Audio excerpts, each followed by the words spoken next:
할렐루야 주를 찬양 그 신일을 하신 주 찬양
오늘 저는 평안 그 영혼의 쉼터라는 제목으로 말씀을 드리고자 합니다. 인간이 살아가면서 이것저것 원하며 살지만 인간의 모든 욕구의 중심에는 행복해지고자 하는 욕구가 가장 많습니다. 강물이 동서남북으로 흘러가지만 결국은 그 모든 강물은 흘러 바다로 향합니다. 인간의 생각, 행동, 말 모든 것이 어디로 향하고 있느냐 하면 행복해지고자 하는 욕구를 향하여 흘러가고 있습니다. 왜 사람들이 땀 흘려 일을 하죠? 왜 사람들이 많은 돈을 벌려 하고 또 높은 자리에 올라가려 합니까? 생각한 거죠. 그렇게 되면 행복해지리라고 생각하기 때문입니다. 하지만 그렇게 열심히 달려가 보고 몸이 닳도록 일을 해보고 가슴 저리게 그렇게 갈망해 보아도 세상 무엇을 가져도 어디를 가보아도 그리고 누구를 만나 살아봐도 진정 우리가 원하는 평안과 행복은 채워지지 않습니다. 그렇다면 행복은 어디 있을까요? 행복이라는 말을 사실은 많이 쓰지만 행복이라는 것은 내 마음이 느끼는 평안인 것입니다. 그래서 이스라엘 백성들은 사람들을 만날 때마다 인사를 할 때 샬롬이라는 말을 합니다. 샬롬이라는 것은 평안, 안녕 이런 뜻입니다. 그래서 구약에서부터 샬롬 이러면 평안이 당신에게 있기를 원합니다 하는 그런 바람으로 인사를 하는 것이죠. 그런데 여러분, 여기에서 말하는 샬롬, 이 평안은 우연히 세상으로부터 오는 찰나에 느끼는 쾌감이 아니라 하나님을 만날 때 우리들의 영혼이 느끼는 안식, 그것이 샬롬인 것이죠. 때문에 우리가 진정 평안함을 얻기를 원하고 나 정말 더 이상 필요치 않는 행복을 이미 난 누리고 있어 하는 고백을 하려면 세상에 기름진 음식 먹고 큰 집에 살아서 되는 것이 아니라 우리가 평안을 주시는 하나님을 만날 때 그것이 가능합니다. 한 번은 예수님께서 3년 동안 함께 동거동락하시면서 지냈던 제자들을 이별해야 될 시간이 왔습니다. 이제 모든 사역을 끝내시고 하늘로 올리워야 할 그 시간에 예수님의 제자들을 모아놓고 주님이 말씀하셨어요. 평안을 너에게 준다. 평안을 너에게 준다. 그랬어요. 여러분, 우리가 자꾸만 왠지 모를 목마름과 그리고 끝없는 방황이 우리의 인생에 겹겹이 쌓여갈 때마다 내가 뭔가 음식을 덜 먹어서 그럴까?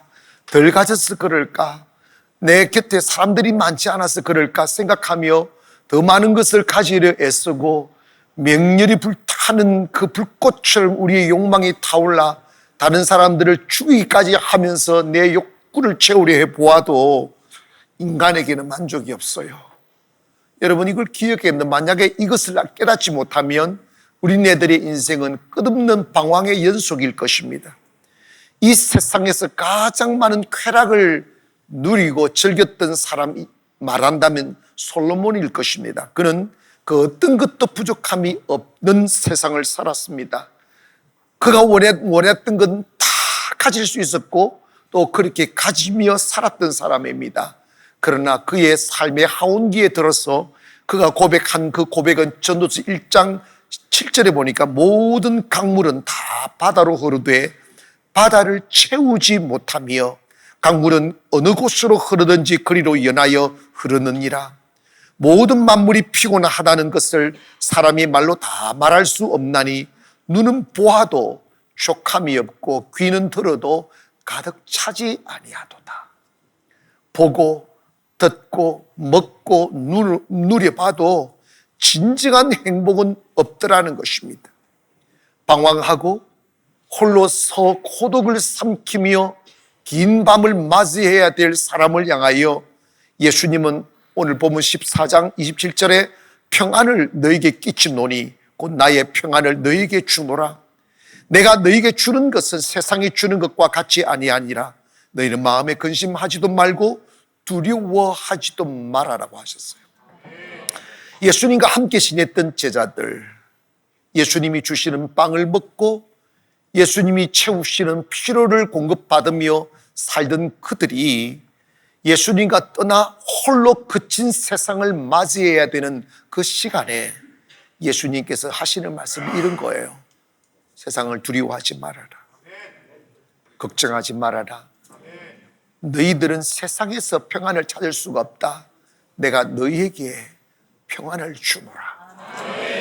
여러분, 그러니까 우리가 그렇게 갈증을 느끼며 그렇게 찾아 헤매였던 평안과 행복은 세상의 물질이나 사람에게나 아름다운 자연에서 느낄 수 있는 것이 아니라 주님에게만 있고 주님만이 주실 수 있는 것이 평안이라는 거예요. 어느 누군가가 여기에 대하여 이렇게 노래를 했습니다. 평안을 너에게 주노라. 세상이 줄 수 없는 그 평안을 내게 주노라. 이 찬양을 우리 영혼 깊은 감정으로 고백합니다. 평안을 너에게 주노라. 세상이 줄 수 없는, 세상이 알 수도 없는 평안,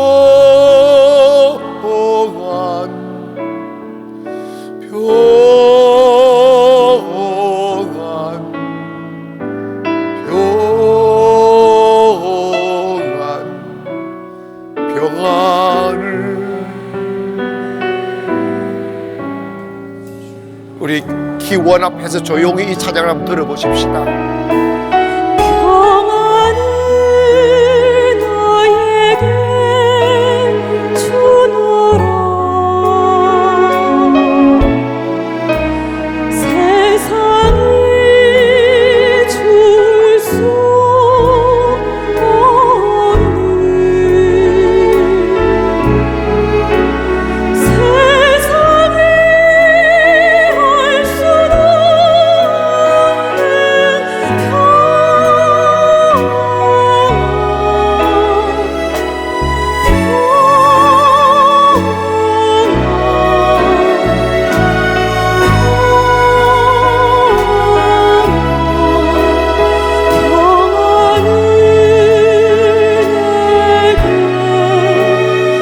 우리 다 같이 가슴을 활짝 열고 하나님 주시는 은혜의 평안을 맞이합니다. 평안을 너에게 주노라. 세상이 줄 수 없는,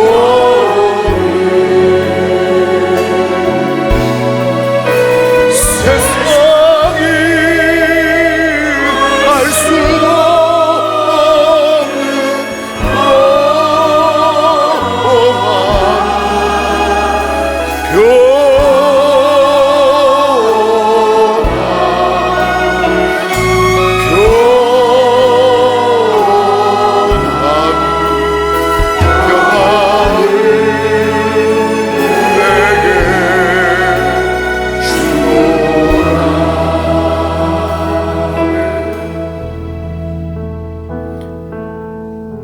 우리는 먼 길을 걸어 이제 이곳에 왔습니다. 강을 건너고 높은 산 오르며 지쳤던 영혼들, 외롭고 공고하고 목이 말라 저 사람에게 기대면 평안이 있을까 하여 기대 보아도 우리에겐 만족이 없었습니다. 초라한 집에 살아서 나보다 부유한 집에 사는 사람 때문에 그럴까 싶어 그렇게 땀 흘려 일을 하며 돈을 벌고 집을 사서 막상 그 고급스러운 집에 몸을 뉘워도 그 밤에 고요히 흘러오는 물결처럼 내 영혼을 적시는 고독을 우리는 이기지 못합니다. 평안, 그것은 결코 세상에 있는 게 아니에요. 평안은 오직 주님께만 있는 것입니다. 왜 많은 사람들이 교회에 와서 울까요? 가슴 터지라 울어보고 싶어도 소리를 내면 도망갈까 봐 두려워 숨소리도 내지 못하고 그 고요히 흐르는 눈물을 뜰꾸이며 얼굴을 적시는 이유가 뭘까요? 그 이유는 주님 안에 세상이 줄 수도 없고 세상이 알 수 없는 평안이 있기 때문입니다. 내 영혼이 그것을 느끼는 거예요. 내가 먼 길을 걸어왔구나. 지치고 쓰러지고 방황했던 그 눈물의 세월들을 뒤로하고 푸사한 주님의 품에 안기어 안아주시는 주님의 따스함을 느낄 때 비로소 우리는 평안하다 고백할 수 있는 것입니다. 사랑하는 성도 여러분, 교회는 평안을 주는 곳입니다. 수많은 성도님들이 우리 교회 오셔서 삶을 포기하고 싶었고 그냥 내려놓고 싶었고 언제 내겐 죽음이라는 게 와 내 삶을 끝내줄까? 그렇게 어두운 삶을 살았던 분들이 주 앞에 나와 주님 만나며 그 주님이 주시는 평안 아래 사슴처럼 뛰며 즐거워하는 사람들이 많아지고 있습니다. 그 이유가 뭘까요? 주님 안에 평안이 있기 때문입니다. 그렇다면 우리가 언제 그 주님 만나고 언제 그 평안을 누릴 수 있을까요? 그것은 곧 성령 받고 거듭날 때 평안할 수가 있습니다. 마테르 링크라는 작가가 파랑새라는 아동극을 발표했습니다. 그 내용을 요약하면 가난한 나무꾼인 두 남매가 행복을 준다는 파랑새를 찾아 이곳저곳 헤매이기 시작했습니다. 추억의 나라도 가보고 밤의 나라도 가보고 미래의 나라도 가보았습니다. 그러나 멀리 저 멀리 있는 나라를 걷고 걸어가 보아도 거기에 파랑새가 없더라는 거예요. 지친 몸을 부여안고 터벅터벅 걸어 세상 어딜 가도 파랑새는 없구나 생각하여 초라한 집으로 다시 돌아와 보니 자기가 찾던 그 파랑새가 자기 집 세상에 갇혀 있더라는 거예요. 이게 무슨 의미이겠어요? 평안은 멀리 있는 게 아니라는 거예요. 평안은 가까이 있음에도 우리가 모르고 있다는 거예요. 여러분, 요즘 사람들 코로나 이후에 특별히 많아진 사람들이 여행객들이 그렇게 많아졌어요. 여행을 가는 이유가 뭘까요? 새 것이 있을 줄 알고. 근데 가보셨잖아요. 새 것이 있습니까? 만족이 있더냐고요. 오래간만에 막 해먹어보자고 했는데 배탈이 나가지고 썰살을 안 하나?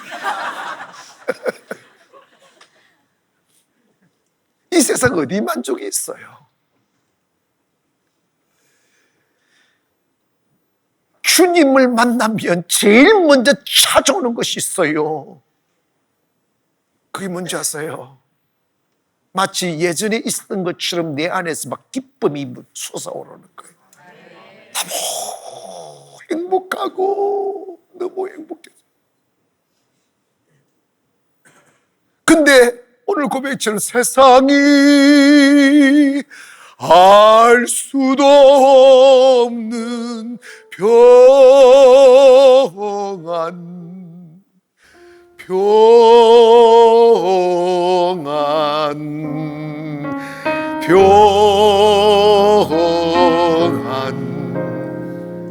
평안을 내게 주노라. 우리 sing again. 평안을 너에게 주노라.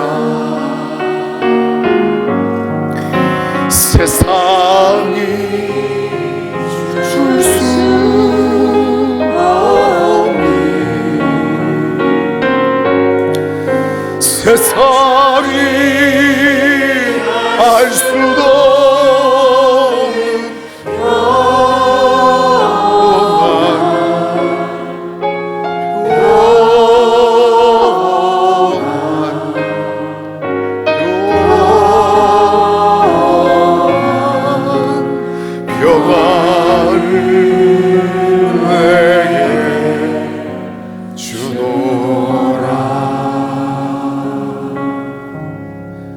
지난주 일본에서 있다가 왔는데 참 슬펐어요. 왜 슬펐느냐 하면 그 사람들의 얼굴과 살아가는 모습들을 보니까 마치 뭔가 취해 있는 듯하고 눌린 듯하고 잘 웃지도 않지만 웃는 그 웃음 속에 예의상 웃어주는 거지 마음에 진정한 자유가 없더라고요. 있는 동안 내내 떠오르는 단어 딱 하나였어요. 자유. 자유. 사람이 영적으로 묶이고 짓눌리면 자유가 없어요. 노래할 수 있는 자유 없고 웃을 수 있는 자유 없고 꿈꿀 수 있는 자유 없어요. 이런 생각이 확 밀려오는 거예요. 도대체 저분들 물 위에 살지? 이런 생각이 드는 거예요. 사랑하는 여러분, 오늘 우리가 살아가야 될 이유는 자유입니다. 평안입니다. 행복입니다. 그건 어디에 있느냐? 세상 어딜 가도 없지만 주님 안에 있음을 믿기를 원합니다. 때문에 교회에 오셔서 나의 종교적인 지식, 교만, 굳어진 마음을 털어내고 마음문 활짝 열고 주님을 인격적으로 맞이하기를 원합니다. 그리하면 여러분 안에 그냥 큰 쓰나미가 몰려와 온 세상을 덮어버리듯 평안이 여러분을 덮어버리면 여러분 울려 애쓰지 않아도 그 평안의 눈물이 여러분의 얼굴을 적시고 가슴을 적시는 그 순간이 분명히 옵니다. 저는 20살이 되기 전에 인생이 너무 허무했어요. 꿈을 꾸는데 현실은 저 멀리 가 있고 너무나 아름다운 태양빛 아래서 그 맑은 공기를 마시며 꿈을 꿀 수 있는 환경에서 내가 멀리 있다 느끼니까 너무 마음도 불안하고 외롭고 초라했어요. 그때 저는 무너지는 가슴 그대로 안은 채 잠을 잘 수 없어서 시골교회, 조그만 시골교회 문을 열고 전기불도 없는 그 깜깜한 교회 문을 열고 들어 앉아 엎드렸어요. 꿇어 엎드려 가만히 있는데 그래서 주님 솔직하게 고백했습니다. 주님 나 외롭다고. 주님 제가 숨을 쉴 수가 없다고. 방황이 너무 깊어. 어디로 가야 하고 무엇을 해야 될지 모르겠다고. 주님 계신다면 나 좀 만나달라고. 한참 동안 무릎을 꿇고 이렇게 엎드려 있는데 갑자기 탁탁한 기운이 제게 다가오더니 저를 감싸기 시작했어요. 굳어진 마음이 풀려지고 깜깜했던 눈이 밝아지고 나는 불행하다고만 느껴지는 감정이 사라지고 어느새 형용할 수 없는 자유와 평안이 저 마음을 감싸기 시작했어요. 갑자기 나도 주체할 수 없는 눈물이 흐르기 시작했어요. 소리를 내기가 두려웠어요. 혹시 도망갈까 봐. 크게 숨도 쉴 수가 없어요. 사라질까 봐. 그래서 고요히 앉아 그냥 흐르는 눈물을 닦지도 않고 그냥 있었어요. 그 이후에 제 인생길이 열리기 시작했어요. 공부할 수 있는 길도 열리기 시작하고 꿈을 향하여 나의 짓을 할 수 있는 계기가 주어지더라고요. 성령 그분은 단지 우리의 마음에 기쁨만 주시는 것이 아니라 그분이 우리에게 오시면 우리를 갈 길을 인도해 주시고 앞의 일을 가르쳐 주시고 필요를 공급해 주시며 우리를 안내해 주시는 분이십니다. 왜 교회 오셔도 방황이 끝나지 않습니까? 왜 교회를 다니는데도 마음에 행복이 없습니까? 그 이유는 성령을 만나지 못해서 그렇습니다. 여러분 교회에 오셔서 성령님에게 여러분의 마음을 내어드리기를 원합니다. 솔직하게 성령님 나 외롭다고 말씀하십시오. 그리고 나 세상 것으로는 별 부족함이 없는 것 같은데 왜 이렇게 목이 마르느냐고 물어보세요. 인간은 하나님의 형상으로 지음받았습니다. 동물은 물질만 있으면 만족할 수 있지만 인간은 물질로 결코 만족할 수가 없어요. 가지면 가질수록 수렁이고 사람들에게 둘러싸이면 쌓일수록 고독인 게 인간인 거죠. 왜냐? 인간은 하나님의 영이 우리를 채우지 아니하면 행복할 수 없도록 만들어 놓으신 거예요. 때문에 아무것도 가진 것 없는 텅 빈 공간에 홀로 서 있어도 그때 주님 내게 오셔서 만져주시면 평안이 찾아오고 행복이 찾아오고 방황이 끝이 나게 되는 것이죠. 사랑하는 여러분, 여러분 오셔서 정말 주의 성령을 사모하기를 원합니다. 성령이 여러분을 덮으시도록 허용하기를 원합니다. 교만한 지성과 그리고 잘못된 신앙 경험으로 내일을 포기하지 마시고 주님을 향하여 문을 열어드리세요. 내게도 주님 필요합니다. 주님, 나도 근심 없는 밥술을 뜨고 싶다고. 주님, 나도 웃으며 잠들 수 있기를 원한다고. 주님, 나도 아침에 떠오르는 태양을 향하여 한없는 꿈을 꿀 수 있기를 원한다고. 그것은 오직 주님 만난 사람들에게만 주어지는 성령이 주시는 선물입니다. 그 성령 받으시면 친히 성령님께서 여러분보다 먼저 가서 여러분 인생의 길을 열어주시고 청소해 주시고 할렐루야 채워주시고 예배해 주시는 은혜를 맛볼 수가 있습니다. 때문에 정말 이 시대에 방황 끝내고 행복한 삶 살기를 원하신다면 교만하고 거역하는 마음 버리시고 성령님 내게 임재하여 달라고 고백하기를 원합니다. 100% 받게 돼 있어요. 둘째로 언제 우리가 평안할 수 있느냐 하면 삶의 목적을 찾았을 때 내가 왜 살아야 하는지 그 이유를 깨달았을 때 행복할 수 있어요. 사람은 산다고 사는 것도 아니고 걸어가고 있다고 길을 찾은 것도 아닙니다. 인생은 내가 어디 서 있고 어디로 가고 있는지 그 길을 알아야 됩니다. 근데 여러분 10대도 방황하고 20대도 30대도 방황하고 50대 60에 되어도 방황이 끝나지 않습니다. 그 이유는 인생은 그냥 사는 게 아니기 때문입니다. 여러분 주님 만나면 방황이 끝납니다. 왜냐? 요한복음 14장 6절에 예수님은 이런 말씀을 합니다. 내가 곧 길이다. 내가 생명이다. 내가 진리다. 주님 만나면 방황 끝나요. 이 말씀 무슨 말씀입니까? 세 사람의 석공이 있었습니다. 이 석공들은 대리석으로 예수님의 얼굴을 조각하고 살아가고 있었습니다. 근데 그 세 사람에게 물었습니다.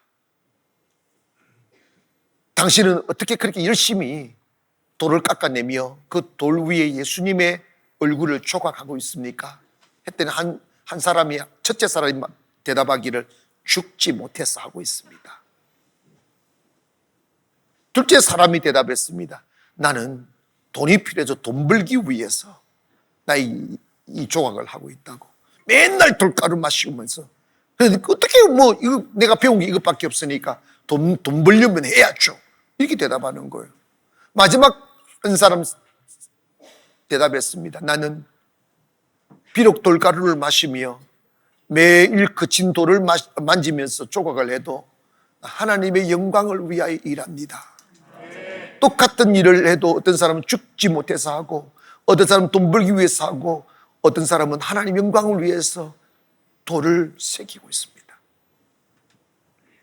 여러분, 하나님이 왜 나를 일하게 하시는지, 왜 나를 숨쉬게 하시는지, 하나님 왜 이 시대에 나를 살게 하시는지를 깨달아야 돼요.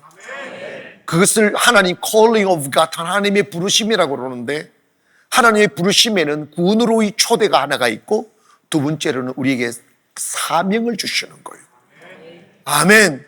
이 백성은 내가 나를 위하여 지었나니 나를 찬송하게 하려 함이라. 찬양 중에 The reason I live is to worship you 라는 말이에요. 내가 살아가는 이유는 주님을 예배하기 위함이라고 말입니다. 사도 바울이라는 분이 있어요. 근데 그가 예수님을 만나기 전에도 종교인이었고 예수님 만난 후에도 종교인이었어요. 근데 예수님을 만나기 전의 종교인의 이름은 사울이라는 이름으로 살았는데, 그가 하나님을 섬기고 율법을 가르치고 교리를 만들고 그리고 바리새인 중에 바리새인이 되어 구별된 사람으로의 삶을 살았지만, 그 모든 중심에는 욕망이 자리매김하고 있었습니다. 그래서 핍박하고 정죄하고 예수 믿는 사람 괴롭히고 죽이고 하는 일이 앞장서 살 때 그는 여전히 종교인이었어요. 근데 성경은 그의 얼굴에 살기가 가득했다고 그랬어요. 여러분 있지 않습니까? 욕망으로 살면 우리 얼굴에 살기가 가득 찬, 요즘 예를 불특정 다수를 죽이고 괴롭히고 막 이러는 사람들이 늘어나는 이유는 뭐냐면 욕망으로 살기 때문에 그렇습니다. 그런데 여러분, 그가 예수님을 딱 만나고 나니까 그의 삶의 가치가 완전히 달라져요. 갈라디아 2장 20절에 보니까 내가 그리스도와 함께 십자가에 못 박혔나니 그런즉 이제 내가 사는 것이 아니요 오직 내 안에 그리스도께서 사시는 것이라.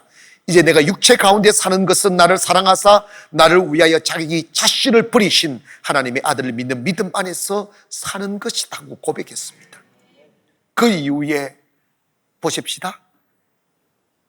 예수님을 만나기 전에는 권력도 있었고 재물도 있었고 영광도 있었고 다 있었는데 얼굴에 살기가 가득 찼어요. 근데 예수님을 만난 뒤에 도리어 도망자가 되고 고통당하고 괴롭힘 당하고 굶고 온갖 고난을 다 당했음에도 불구하고 사도행전 20장 24절에 그는 이런 고백을 합니다. 내가 달려갈 길과 주 예수께 받은 사명 곧 하나님의 은혜의 복음을 증언하는 일을 마치려 하면은 나의 생명조차 조금도 귀한 것으로 여기지 아니한다고 했어요. 여러분, 바로 이거죠. 욕망으로 사는 사람은 행복할 수 없어요. 욕심으로 사는 사람은 웃을 수 없어요. 사명으로 살 때 행복합니다. 바울은 사명으로 살다가 감옥에 갔어요. 그래서 감옥에서 편지를 썼습니다. 그걸 옥중서신이라고 하는데, 그 빌립보, 갈라디아, 에베소 이런 성경을 보면 바깥에 있는 성도들을 향하여 기뻐하라고, 행복하라고, 즐거워하라고 이런 근유들로 가득 차 있습니다. 그 이유는 뭐냐? 감옥에 있어도 사명으로 사니까 행복하더라는 거예요. 사랑하는 여러분, 우리 배불리기 위하여 살지 마시고 사명으로 살기를 원합니다. 저는 사실 일본을 좋아하지 않아요. 음식도 마음에 드는 거 하나도 없고 공기도 안 좋고 사람들은 귀신에 짓눌려 있고. 그런데 주님이 일본에 대한 비전을 주셔서 이번에 쭉 보고 왔는데 참 이제 우리가 일본을 선교해야 될 것 같은 불길한 마음이 좀 들어요. 근데 여러분 봐봐요. 그 일을 하려면 얼마나 많은 눈물을 흘려야 되는지, 얼마나 많은 마귀와 싸워야 하는지, 얼마나 많은 물질을 투자해야 되는지, 얼마나 많이 울어야 하는지 뻔한 거예요. 그러나 우리 그거 안 한다고 행복해지고 그거 한다고 불행해지자 거꾸로예요. 주의 사명 위에 걸어가면 주님 행복하게 만들어주십니다. 여러분 있잖아요. 인간은 선택의 여지가 없이 둘 중에 하나는 속할 수밖에 없어요. 마귀에게 속하면 마귀의 종이 되고 하나님께 속하면 하나님의 종이 되는 거예요. 하나님을 섬기며 살면 마귀의 종이 되지 않고 하나님을 섬기지 아니하면 너나 할 것 없이 마귀의 종이 될 수밖에 없는 게 인간의 한계입니다. 둘 중 하나를 선택할 수밖에 없어요. 때문에 여러분 정말 하나님의 손에 붙들리기를 원합니다. 그래서 하나님의 영광 위에 살아가는, 사명 위에 살아가는 순도가 되기를 원합니다. 요즘 사람들이 탐욕에 묶여 살기에 그저 자식들 낳으면 공부 열심히 하라고. 그 이유가 뭐냐면 좋은 대학 가는 거야. 좋은 대학 가서 뭐하는 좋은 직장 가는 거예요. 그건 뭐냐? 쉽게 돈 벌 수 있으니까 그런 그것을 끝이에요. 행복 있을 줄 아십니까? 아니에요. 여러분 자신과 자녀들에게 사명감을 심어주기를 원합니다. 나 아닌 다른 사람을 위하여 땀 흘릴 수 있어야 돼요. 미국의 대통령으로 지낸 바 있는 지미 카터 전 대통령이 있습니다. 이분은 대통령으로 재임하다가 임기가 끝난 뒤에 휴가를 내어서 제3의 국가를 가가지고 선교사님들, 가난한 사람들 집 지어주는 운동을 시작했어요. 처음에는 자기 혼자 자기 사비를 털어서 가가지고 대통령이었던 세계의 대통령이 그가 톱질을 하고 망치질을 하고 못을 받고 하면서 가난한 동네 가서 집 지어주고 선교사님 집 지어주니까 힘들고 돈 쓰고 했지만 그게 너무 보람된 거예요. 그래서 그걸 확장해서 지금 세계 가난한 나라에 집을 지어주는 운동을 하고 있는데 예수 믿는 사람 마찬가지입니다. 여러분 기억하세요. 나는 정말 이번에 더 절감한 게 우리나라 여러분 지금 여기서 사시고 이 공기 마시고 이런 예배 드리니까 예전부터 내게 있었던 것처럼 착각하지만 이것은 하나님의 은혜 중에 은혜요 축복 중에 축복임을 믿기를 바랍니다. 예전 우리 대한민국 손가락 빨았어요. 먹을 것 어디 있고 차가 어디 있고 뭐 가장 빈곤한 나라였어요. 온 공기는 사탄을 짓눌려서 저주와 가난과 질병으로 가득 찼던 나라입니다. 그런데 여러분 기독교 들어와 대한민국을 바꿔놨어요. 축복하게 하고 잘 살게 만들고 예배하게 만들고 교회가 아름다워지게 만들고 하나님의 은혜라는 것을 기억해서 사명 다시 되찾기를 바랍니다. 제가 오면서 선상 집회를 했는데 그때 제가 설교를 한 이런 말씀이 툭 튀어나오더라고요. 대한민국이 살아나려면 대한민국 교회가 다시 선교해야 된다. 예전에 다시 선교해야 된다. 교회가 선교하면 교회가 살아나고 선교의 문 닫아버리면 교회도 죽고 나라도 망합니다. 여러분 유럽이 그랬고 미국이 그랬다고요. 여러분 대한민국 교회 지금 기름지다 보니까 선교를 손떼고 있어요. 선교사를 가려고 하는 청년들 일어나지 않습니다. 나는 우리 교회 나오는 청년들 그냥 다 만들어 버리려고 생각 중에 있어요. 아멘. 벌써 거역의 영이 들어왔잖아요. 아멘을 알았어요. 여러분 기억하세요. 주 위에 살 때 행복해지는 것입니다. 마지막으로 내가 주인 되지 아니하고 주님을 내 삶의 주인으로 삼을 때 비로소 평안해질 수가 있습니다. 인간은 혼자 살 수 없는 존재입니다. 가정에 속하고 사회에 속하고 국가에 속하고 교회에 속하고 소속이 되어야 안전할 수 있어요. 그런데 여러분 성경은 우리와 주님과의 관계를 양과 목자의 관계로 비유하고 있습니다. 양의 특징이 뭐냐면 잘난 체하고 똑똑한 것 같아도 양처럼 어리석은 게 없고 양처럼 눈이 어두운 게 없고 양처럼 자기 방어 능력이 전혀 없는 동물은 없어요. 양은 이렇게 밤에 이리들이 와서 자기 살을 뜯어먹으면 도망도 못 가요. 겁에 질려가지고 다리가 뜯겨가면서도 이러고 있어. 거기도 크게 울면 목자가 들을 거 아니야. 겁에 질려가지고 큰 소리도 못 내는 게 양이라니까. 여러분 똑똑한 것 같아도 양이요. 잘난 것 같아도 양이라고요. 하나님의 은혜 없이는 하루도 살 수 없는 것입니다. 그래서 두려워하고 조금만 일이 잘못돼도 불안해하고 몸이 경직되고 그런 거죠. 그런데 하나님께서 여호와 하나님이 울타리를 만들어 밤이 되면 양들을 다 울타리 안으로 몰아놓고 들짐승들로부터 안전하게 잠을 잘 수 있도록 보호해 주잖아요. 울타리를 만들어 주는 거예요. 교회는 우리들의 영혼의 울타리입니다. 마귀가 성도들을 죽이는 방법 중 하나가 교회로부터 좀 거리를 두고 생활하게 하는 거예요. 여러분 있잖아요. 밤은 언제나 오게 되어 있어요.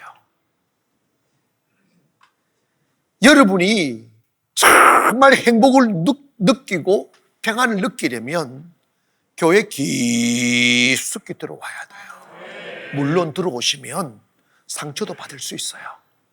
욕도 먹을 수도 있고요. 오해도 받을 수 있어요. 그러나 그걸 이겨내야 돼요. 인격이 커져야 돼요. 세상 싫다고 문 걸어 잠그어 버리면 인생 망가집니다. 요즘 우리나라 이슈가 뭔지 아십니까? 조사를 해봤더니 청년들이 가장 활발하고 왕성하게 활동을 하고 세상을 향하여 문을 활짝 열고 달려나가야 될 청년들의 50만 명이 은둔하며 살아간다는 거예요. 세상이 힘들다는 거예요. 살기가 힘들어, 세상이 두렵다는 거예요. 그래서 문을 걸어 잠그고 은둔해서 존재감 없이 그 집에 컴퓨터만 하고 그냥 부모가 주는 밥 얻어먹으며 사는 청년들이 50만 명이란다. 이거 비극이에요. 여러분, 삶의 저항력을 가져야 돼요. 이겨내야 돼요. 복음 전하는 것, 선교하는 것, 이거 세상을 정복하는 것이라 이 말입니다. 예루살렘과 유대와 사마리아와 땅끝까지 이르러 그리스도의 증인이 되려면 세계 땅끝까지 가야 한다 이 말입니다. 대한민국에 태어나 대한민국의 삶도 이기지 못하여 은둔을 해버린다면 세계가 어디 가서 얼굴을 내밀 수 있겠어요? 교회는 가정과 같아요. 여러분, 세상 이겨야 돼요. 세상 두려워하면 안 됩니다. 그런데 사람은 하나님을 주인 삼아야, 교회가 울타리가 되어야 위기를 만날 때 평안할 수 있고, 두려울 때 위로받을 수가 있고, 생명을 공급받을 수가 있는 거예요. 여러분, 코로나 이후에 영적인 큰 위기가 온 게 뭐냐면 영상 예배도 예배라는 거예요.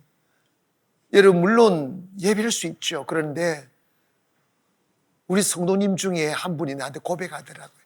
깔깔깔깔 웃으면서, 목사님 정말 예배는 교회 와서 드려야 돼요. 왜 그런 영상 예배 드리니까요, 드리다가요 된장국 끓이게 되고요, 드리다 보고 나기도 모르게 소파에 눕고 있대요. 그래서 내가 벌떡 일어나 그랬대요.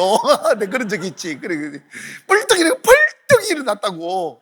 여러분 있잖아, 예배는 설교 듣는 게 그게 예배가 전부가 아니에요. 예배는 이 코인원어가 있어요. 이렇게 같이 한자리에 앉아서 옆에 사람도 보고 위로도 하고 인사도 하고 마치고 밥도 먹고 커피도 마시고 이런 교제가 있어야 되는 거예요. 그 전부 다 해서 예배예요. 주님 가까이 하세요.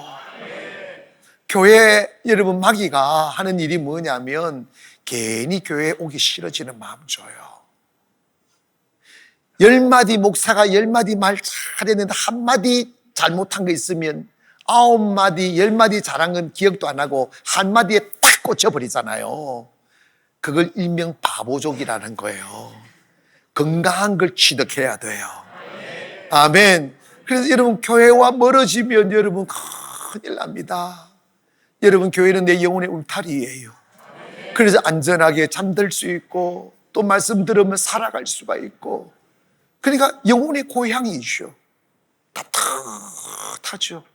그리고 저는 제가 가나안 교회 목사라서가 아니라 진짜 우리 가나안 교회 같이 이렇게 맑은 교회가 어디 있겠어요?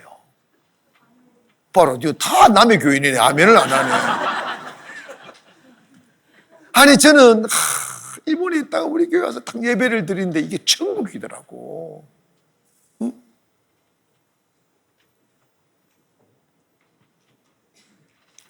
때문에 우리가 세상을 살아가면서 주님을 내 안에 다 모시고 내가 주님의 눈이 되어드리고 주님의 발이 되어드리고 주님의 손이 되어드리며 내 안에 주님께서 이제 내가 산 것은 내 안에 주님이 사시는 것이라고 고백하며 여러분의 눈망울에서 사랑이 퍼져가고 그 손길을 통하여 사랑이 전해지고 영혼을 살려가는 그 은혜의 시간들이 많아지기를 주의 이름으로 축원합니다. 아무리 세상이 아름답다 해도 엄마 손 놓아버린 아이들은 그 아름다운 세상이 공포로 바뀝니다. 다 무서워요. 다 싫어요. 엄마만 있으면 된다는 거예요. 여러분 기억하십시오. 왜 우리가 화려한 옷을 입고 부족함 없이 살아가는데 왜 마음이 공고합니까? 왜 두렵습니까? 왜 불안합니까? 영혼의 엄마인 주님의 손 놓쳤기 때문에 그렇습니다. 주님의 손 딱 붙잡으면 불 가운데 있어도 두렵지 않아요. 할렐루야. 총알 빗발치는 전쟁터 위에서도 평화를 노래할 수 있어요. 주님 손 잡으십시다.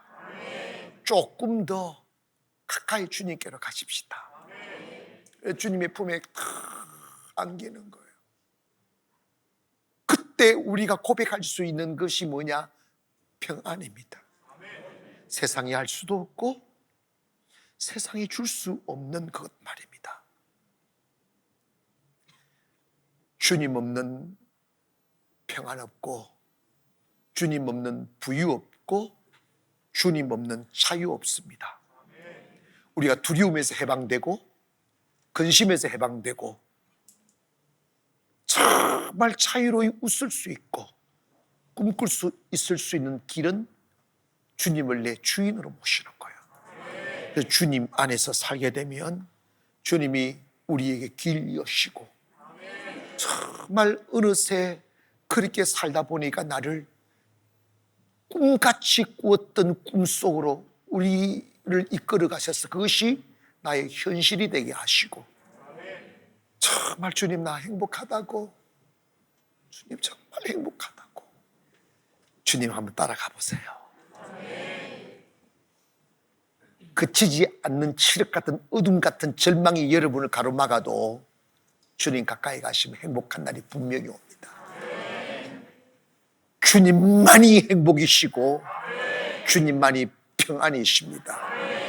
그러므로 자신 있게 주님 가까이 가셔서 당신은 나의 주인입니다.